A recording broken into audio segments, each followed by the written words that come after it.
Hey, what's up, Mr. M? For this video, we're going to be looking at a kicker Solo-Baric L5 12 rebuild. This subwoofer has a blown voice coil, so we're going to go through the breakdown process and building of a new cone assembly for that. So hopefully you'll stick around and check out the video. It's going to be two parts. Unfortunately, I am unable to squeeze all the edits into one reasonably length video. So I apologize for that in advance. And if you do, thanks for checking this video out.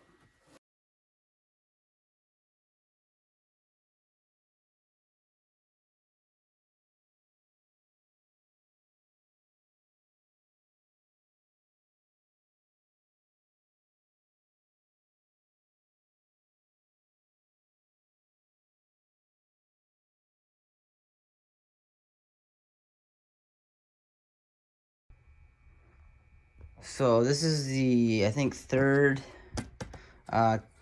kicker. I've never done an L5 before. I've done L7s. I think I did two L7s in the past. This is my first L5. So what we need to do is break it down so we can get the voice coil out of it.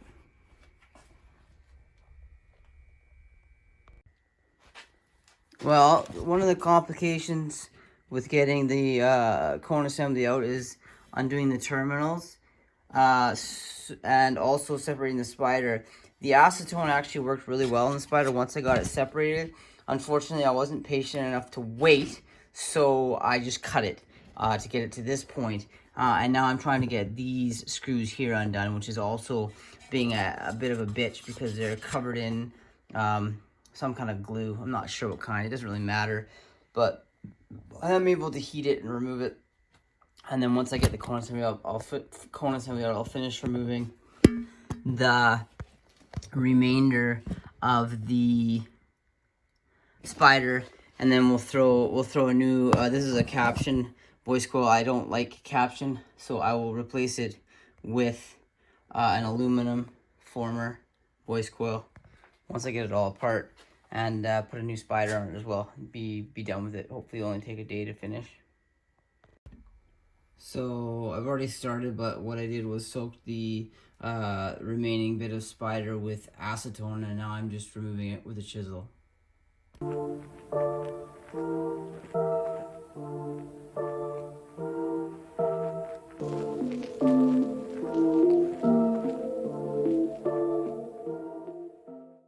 I've gotten the cone off, and I've sort of honed it out a bit. It might need to be made a bit bigger. I don't want it to be sitting too tight on the voice coil. This is a dual, whatever this is, I don't know, something, 2 ohm, dual 2 ohm. It's got some rough form, but that's easy to fix. Little dents aren't, as long as it's not separated from the winding, I'm not too concerned about it. Dual 2 ohm, dual 4 ohm. I think it's dual 4 ohm. Anyway, whatever. What we gotta do is get it shimmed so we can center it and set the height. I'm hoping I can put a small clamp on this to seat it properly, but that has yet to be determined. So first thing I'm gonna do is get some shims set up to center it, and then we'll attach the spider. I'm not sure if I'm gonna use this one. I might use this one. I've got a couple of these, so probably use one of these. And then we will figure out how we're gonna get these leads fed back in here. They're a little bit complicated how the cone truss assembly here. I guess you could break this whole thing down and pull this off. But so now that we've got the clamp on the voice coil at the top plate position, we can drop it in and set the glue the spider to the voice coil, knowing that it's at the correct height. It's a fairly rigid, hard stop. So that is the next thing we're gonna do. So something that I always like to do is tape the pigtails to the side of the shims, so that when you're dropping your spider or cone assembly over top of the former, it drops on nice and easy, and you don't have to worry about it getting caught on shim on the pigtails. Even getting over the tape can be annoying. One of the other things is these pigtails, these leads where they are really like getting in the way. That being said, this particular spider fit very nicely over with no adjustment to the inside diameter. Drops right down. No pressure points on the former itself. Sits flat. Reflects back to zero, or rebounds back to zero. Neutral position, so that we know when we drop this back in and this spider hits the spider seat, the coil will be in this exact position, centered and vertical, when the shims are taken out. So the next thing that we're going to do with that as is put the CA glue around the spider on the former here, and glue the spider to the voice coil.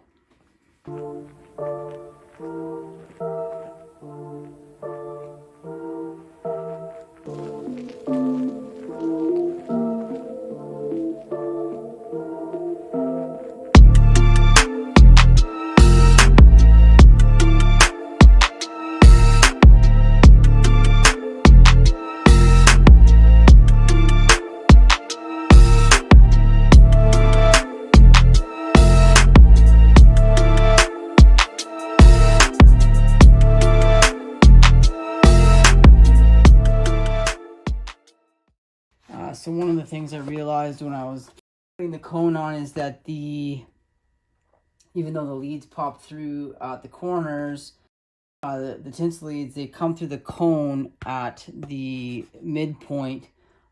So you want, because you're going to have a negative here and a positive here, you're going to want your tinsel leads to actually be at a 45-degree angle, so pointing into the corners rather than pointing into the middle. Anyway, that is neither here nor there. I mean, it's an important factor when you're putting it back together.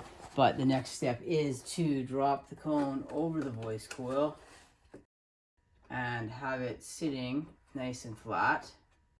We're going to have to puncture our leads through there, which is not exactly going to be delightful. I haven't figured out how we're going to do that yet, but we will get that. Maybe we'll puncture the holes before we well, that's gonna be a bitch, isn't it? All right, well, maybe we'll separate them from the tabs or something. I'm not entirely sure, but I'm not gonna glue the cone on until I figure out how I'm gonna do those leads, because that's not gonna be delightful. But one of the things that's very important with these is that the cone is sitting in its neutral resting position. It's a little bit high. Neutral resting position on the basket before we glue it to the voice coil.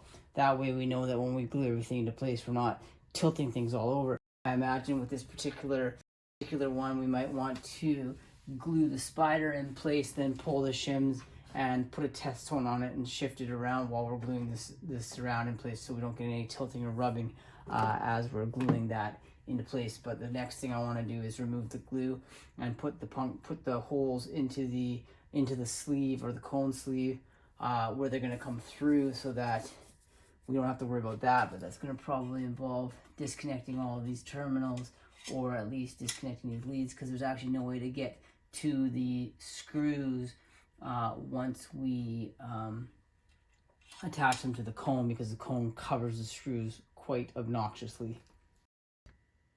So now that we've got this guy ready to go on here, I'm just going to drop it into place, get it sitting nice and flat.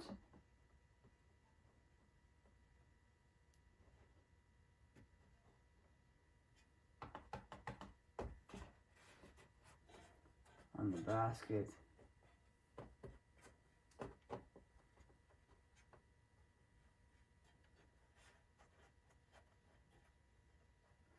one of the challenges with square subs is they're not as obviously level. Okay, let's glue this into place.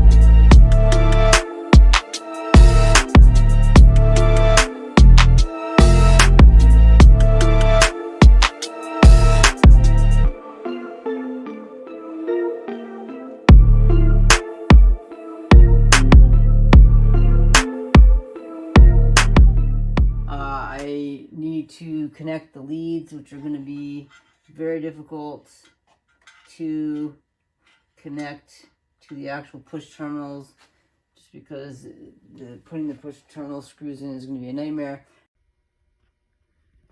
I decided to add a piece of red shrink tube onto the two positive tinsel leads, just because of the weird geometry on the, not weird geometry, but because of how they connect in here, just to make sure that once they're soldered, I know which one's which. I mean, I can realistically just look at it and figure it out, but save myself the effort. I just put red on them, so it's very clear which is which. Anyway, that's the next thing I'm gonna do, is solder these leads on to the voice coils. Pigtail, to the pigtails from the voice coil.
So the next thing I'm going to do, before I glue the leads to the inside of the cone, and the pigtails to in here, like I'm going to pull all this stuff through, I'm going to sit it into the basket and see how the tabs line up with the mounting surfaces. That way we know that we're not going to be twisting anything all weird or anything like that. So first things first, we'll draw this guy in here. That's interesting. Dirty voice coil. Okay, this guy.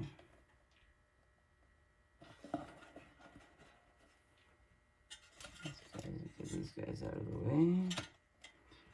Get a little bit of solder down into the cone. Okay. Speed this up.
So that's about it for part 1 of the